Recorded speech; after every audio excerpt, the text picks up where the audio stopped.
This is the one of Lyle's nakedness, which was saved by his mother, kept in that envelope.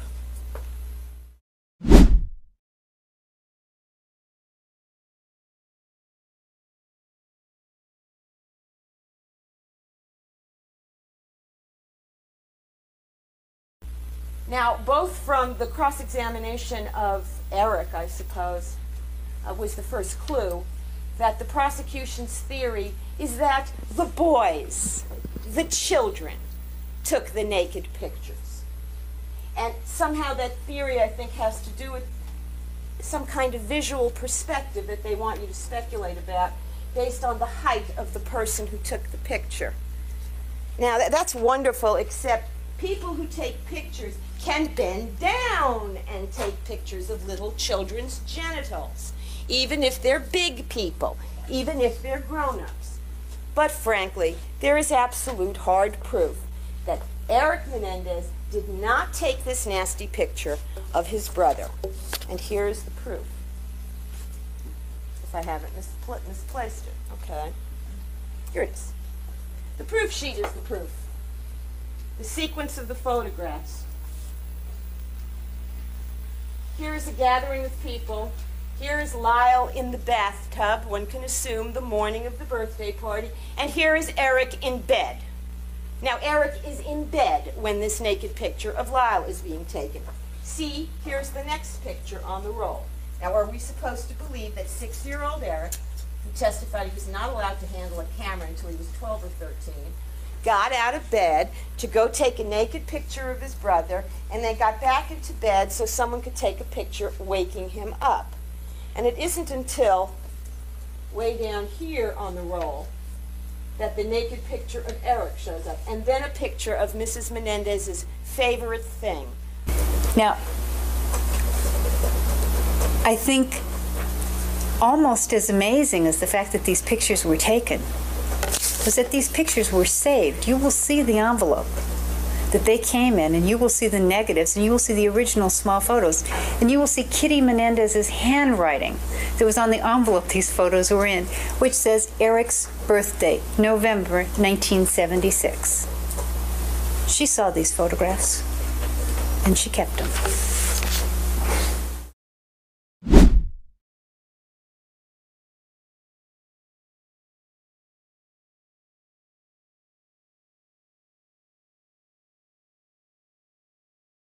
Did you see any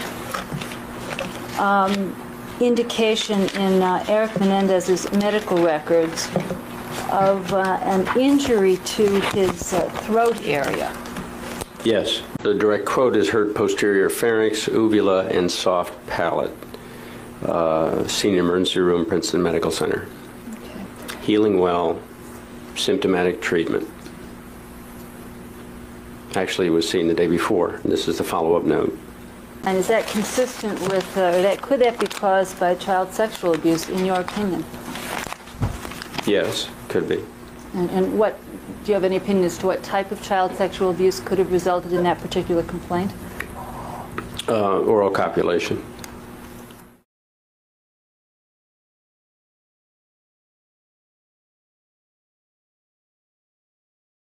Were there any physical findings at all on physical inspection, not only of the anal area, but any place else on the body? There were a few non-specific scars, and there was one scar on the lower lip. Was there an indication that when Lyle Menendez was 3 years old on March 9, 1971, that he had a injury sutured as a result of a dog biting him in the face? Yes, I recall that, I believe. And do you recall in 1974 there was a report of an injury to hematoma to the left side of his face? Yes. And in the same year, 1974, when he was 6 years old, a report of an injury of a 1.5 laceration to his right eyebrow? Yes. Was there also a history that he had what's called an epigastric hernia when he was 7 years old? Yes. What is that? It's a failure of the muscles of the abdomen to completely to be completely contiguous so that a small part of bowel comes out between the muscles, essentially. And did the medical history also include a history in August of 1976 of a speech articulation disorder and below grade level school performance? Yes. Did it also include an entry on August 4th, 1978 that he grinds his teeth? I believe, I don't remember the exact date of the teeth grinding, but I remember the teeth grinding. And were there also, was there also a report in October 28th, 1976 of stomach pains? Yes. And on March 7th, 1977, global headaches? Yes. Was there also various reports from 1979 to 1989 of complaints of headaches? Yes. Would any doctor looking at that full range of symptoms been alerted to the possibility of sexual abuse just looking at this medical history if it was all presented at once?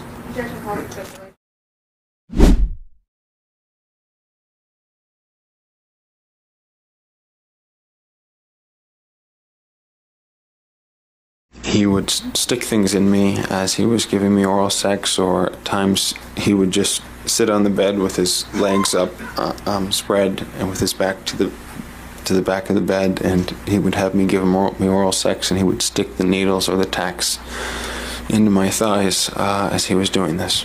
Did he also use a knife at any time during, and these were the incidents that you've come to call rough sex? Yes. And did he also use a knife at any time? Yes, he would. He had this wooden kitchen knife that he would use to just, he wouldn't be doing anything with sex at that point, though. He would just have me sit on the back of the bed. He would put a towel under my legs, and he would just cut my thighs with the knife. And do you have a scar that is still visible on your thigh from when he did that? Yes. Which thigh is it? My left thigh. And how long is this scar? It's about that long. And do you recall that that's something that was done during one of these episodes? Yes.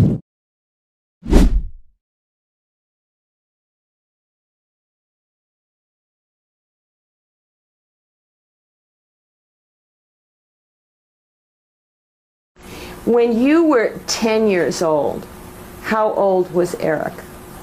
He was 12 and a half.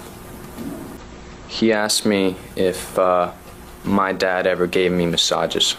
He was actually trying to find out if any of these massages were normal. And my response to him was that I wouldn't know. I didn't have a father around. My parents were divorced then. And I really couldn't help him. What did he say about where the massages were? Well, he told me his father was massaging his dick. He used that word? Yes, he did. What I do remember very specifically was him asking me to make a promise to him never to reveal that to anybody. And he was saying it very seriously, and I took it very seriously. He explained to me that these massages that his father was giving him were beginning to hurt.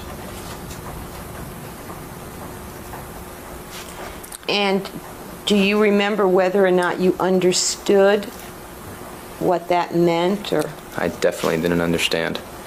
he didn't tell you anything about tacks or needles or ropes or anything like that? No, he didn't.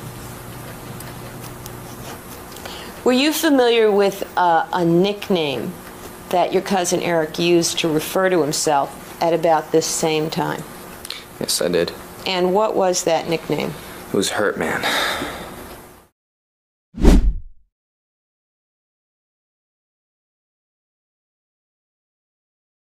Some years after Andy passed away, Marta, his mother, found a letter that Eric had written to Andy some months before the shootings.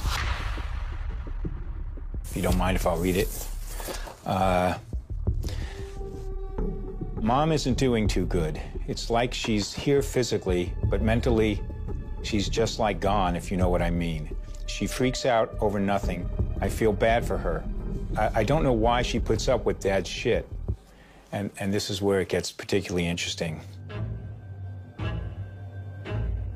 So now I'm stuck here alone. I've been trying to avoid Dad. It's still happening, Andy, but it's worse for me now. I can't explain it. He's so overweight that I can't stand to see him. I never know when it's going to happen, and it's driving me crazy. Every night I stay up thinking he might come in. I need to put it out of my mind. I know what you said before, but I'm afraid. You just don't know Dad like I do. He's crazy. He's warned me 100 times about telling anyone, especially Lyle. Am I a serious wimpus? I don't know. I'll make it through this. I can handle it, Andy. I need to stop thinking about it. And this was just a few months before the shooting.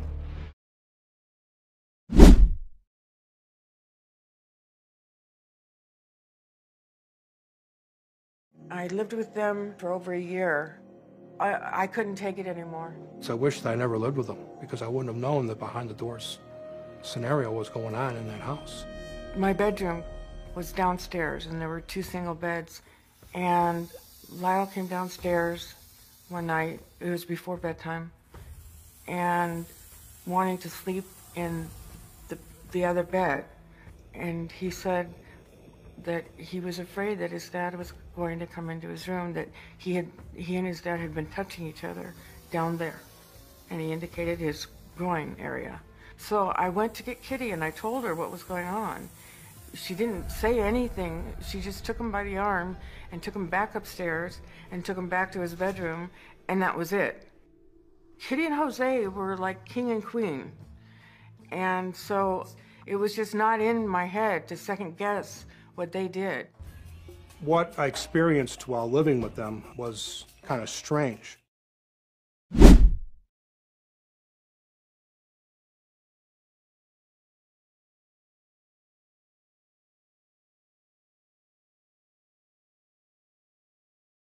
When I first went to stay with them, the 2 boys and Jose would go into the master bedroom and the door would close. And we're taking the boys for a shower. Well, I found it to be kind of strange because I felt they were old enough to take their own baths and their showers, whatever they were going to, because I was at that age. I heard what sounded, it was a person, like a person's scream, if you want to call it, like a, ah! And I got up to go down the hall. At that point, Kitty yelled out, looked at me and says, "You're not going down there. Get back here." And okay. As soon as Jose took either one of the boys into their room, the door was locked behind him, and Kitty made it very clear that she did not go down the hallway to listen or go near that door. If I would have ignored my aunt, if I would have ignored Kitty, and just went up to that door and knocked. I hated it. I hated it. I hated it. As I heard coming out of the room, the fact that Kitty would not allow me to go down the hallway to find out what was going on, how I wasn't allowed to see the boys right after they came out of the bedroom, all these different things just clicked. And that's when I really, really said to myself, you know what? That son of a bitch was actually doing what they say he was doing back in that bedroom. I wanted to end the sex with my dad.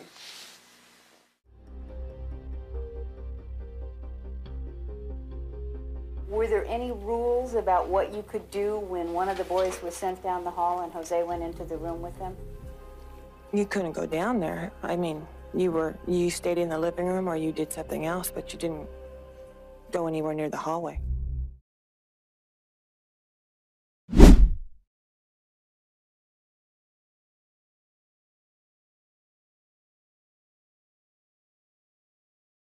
Alicia Hertz, their former neighbor and teacher, recalled 2 young boys whose parents seemed formidable, even to adults.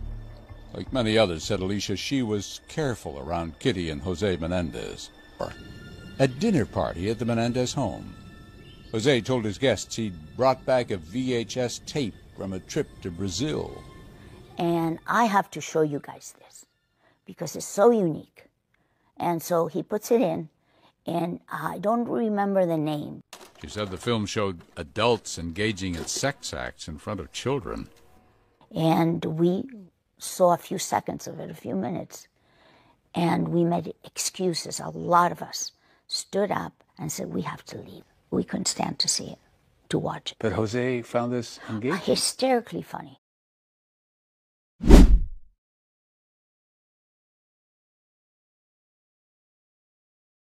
Dr. Summerfield Wood testified that he saw Kitty Menendez from February 27, 1987 to August 16, 1989. He met Jose Menendez one time and would have given his impressions of Mr. Menendez.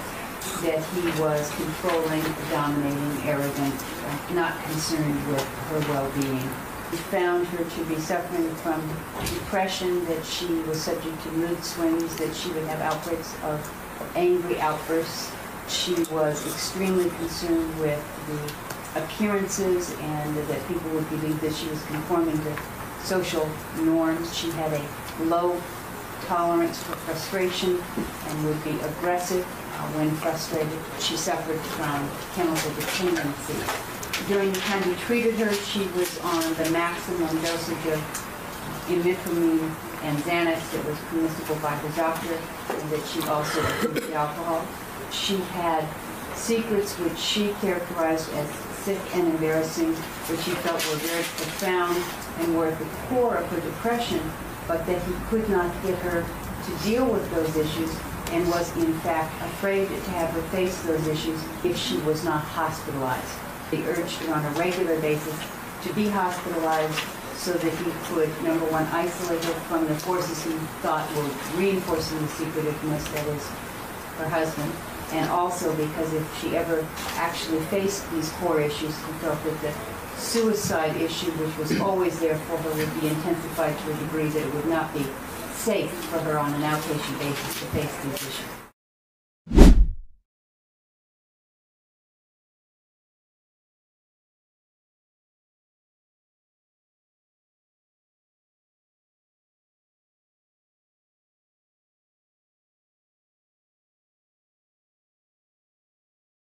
Did you reveal something about your own background of a personal nature Yes, I did. to Lyle?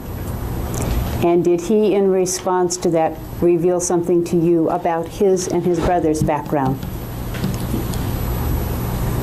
No. Did he ever tell you that he and his brother had been molested by their father? No, he didn't. Have you ever told me that? I can't recall that I have. Have you ever told anyone else that? I can't recall that I have. You don't remember whether you've ever told me or anyone else that Lyle Menendez told you that he and his brother were molested by their father in a Chinese restaurant? I told him I was molested as a child. He never told me he was. He never said anything to you of that nature? No. And you have never told anybody that he said anything of that nature? Is that true or not true? It's true that I never told anybody that I said that. Mr. Goudreau, did you ever have an interview with a reporter in this case on tape in which you made that statement? I interviewed with Bob Rand, was the only reporter I interviewed on tape, so You've interviewed with a number of reporters in this case, haven't you? Yes, I have. How many? Who have you been interviewed by in this case? Bob Rand, Ron Sobel, and some gentleman from the US 1 newspaper in Princeton area. Okay. And is it your testimony that you have never in any of those interviews made this statement? I can't recall that I have, no. Don't you think you would remember if you had? Oh, sure. So is it your testimony that you haven't? It's my testimony that I haven't. Thank you.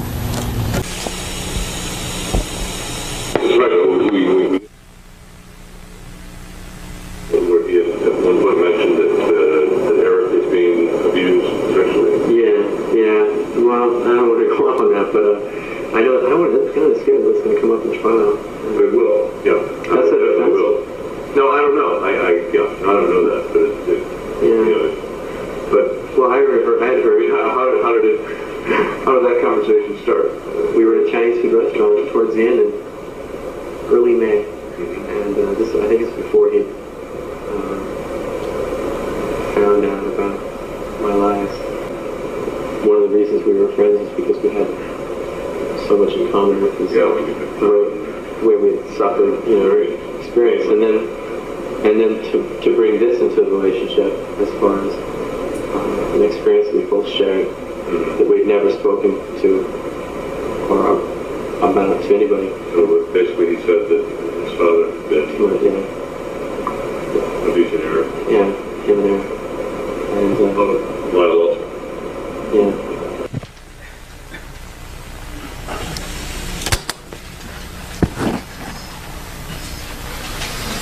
Mr. Woodward, do you recognize your voice? Yes. And who's the other voice on the tape? Bob Rand. And was that an interview you had with him in March of 1992? I can't recall when I did the interview.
Prosecutor David Kahn promised a different approach to the case.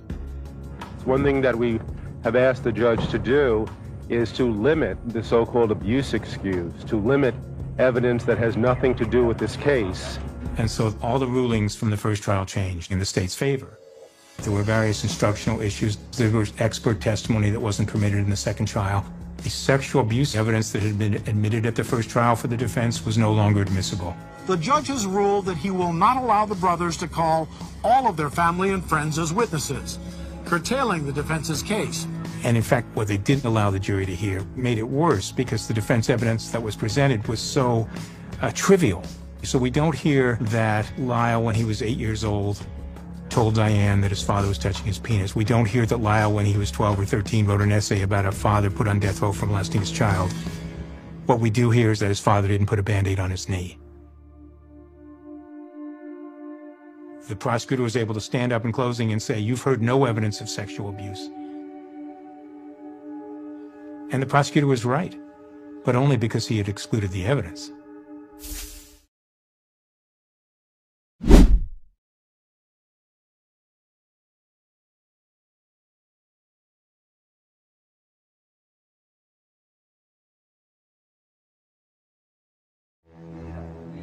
Comenzaron a hablar. They was talking, Edgardo and Menéndez.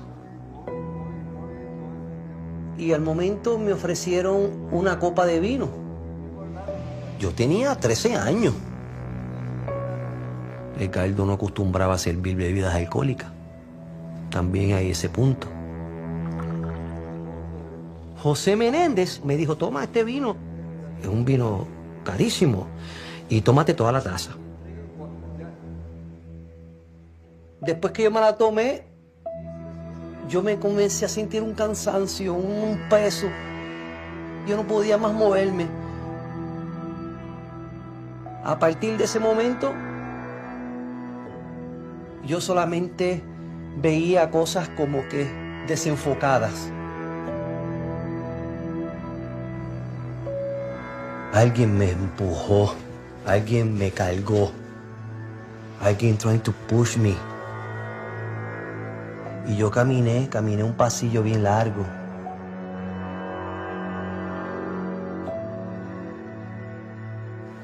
Y había un cuarto.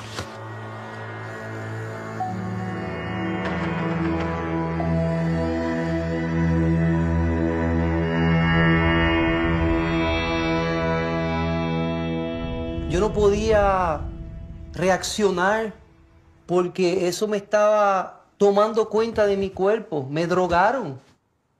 Y después de eso, yo amanecí en el hotel.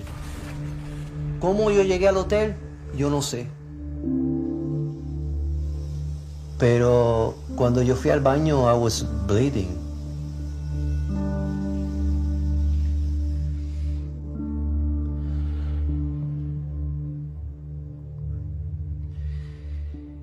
Y yo estuve una semana con un dolor terrible. Con un dolor que no podía más, no me podía ni mover. Yo me acuerdo que yo tenía que simular que yo no estaba con dolor, pero el dolor estaba tomando cuenta de mi vida. Que era un dolor terrible. Y sangré muchísimo. Y yo le mostré a Carlos, mira Carlos, mi ano está sangrando. Ah, tranquilo. Ya luego se te va a sanar. Ya luego tú estarás listo.